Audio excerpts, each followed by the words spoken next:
All right, before sports, let's take you to the county of Uasin Gishu, where a family is keeping numerous historic artifacts in honor of their grandfather who fought Britain and the Allies in the World War I. Now, brothers Amos Malui, age 41, and Richard Malui, 62, did not see their late grandpa, but their three great uncles who also traveled to Europe to fight for the British against the Germans and Allies during the World War II explained to them the role of their great-grandpa that he played in the years 1914 to 1918, as Elvis Kosgei now reports.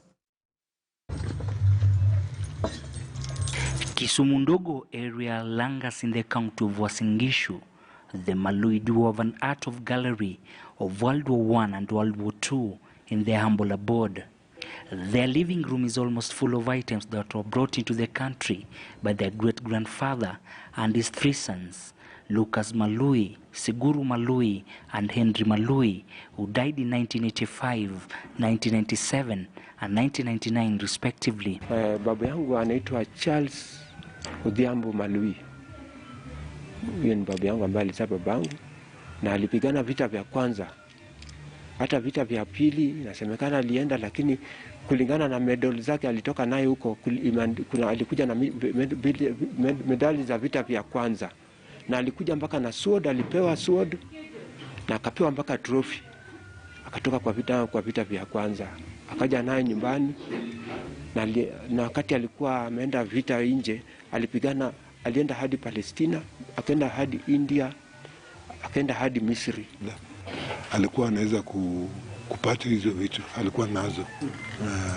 Walikuwa napata zingine kama zawadi. Charles Malui, the World War I fighter, returned to Kenya in 1919, 102 years ago, and the artifacts are a reminder of his efforts. The great-grandsons say, kutokana na juhudi zake, akapeleka vijana zake wawili na wengine pia wakaenda vita vikuu vya pili. Wakapigana pia, wakakuja na mali yao, wakakuja na mishani za medal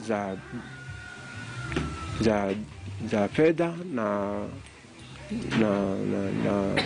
na shaba. Walirudi na vitu walikuwa nakaa nazo, lakini later on zikakuja kuwa kama treasure. Besides the artifacts is a frame photo said to have been taken in 1940s of their great-grandfather and their great-uncles with the British men. Alikuwa mshupavu sana upande wa vita, hata wazungu walikuwa wanampenda. Kuna wakati alikuwa anaitwa Sir Charles. Hata alikuwa anaitwa na wazungu walikuwa wanamuita jina Sir Charles. The two great-grandsons have an ambition of establishing a museums for these artifacts. Kitu ambayo inatuumiza kuwa hatuna mahali pazuri pa kuhifadhi. Tungetaka hata tukue na museum. Wakati kama tutakuwa na uwezo, tukue na museum ama gallery ambayo tunaweza hifadhi hivi vitu. Kutokana na mimi na maoni yangu, ningetamani nipatane na Mr. Najib Balala ambaye ni waziri wa heritage. Tuone vile tunaweza saidiana upande ya kuhifadhi hivi vitu. The duo hope to set up a museum that will be a custodian of rich historical information available for generations to come. Elvis Kosgei, KTN News, Langas, Uasin Gishu County. Quite some pieces of history for the Mulei family. Now, UNICEF says there will be